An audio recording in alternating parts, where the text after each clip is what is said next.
சிவா ஓவியன் உறவுகளுக்கு அன்பான வணக்கம். தினம் ஒரு செய்தி. 1333 11/10/2025 புரட்டாசி 25ஆம் நாள் சனிக்கிழமை. நல்ல நேரம் காலை 7:45 முதல் 8:45 வரை, மாலை 4:45 மணி முதல் 5:45 மணி வரை. இன்றைய செய்தி: ஒரு கதவு மூடப்படுகிற போது மற்றொரு கதவு திறக்கிறது. ஆனால் நாம் மூடப்பட்ட கதவையே கவலையோடு பார்த்து கொண்டு திறக்கப்படும் கதவை தவறவிட்டு விடுகிறோம். Helen Keller. இன்று உலக பெண் குழந்தைகள் தினம்.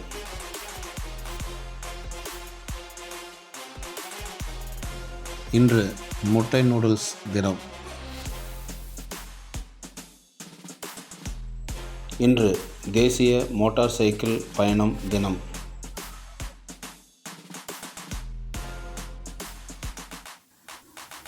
இன்று ஜெனரல் புலாசக்கி நினைவு தினம்.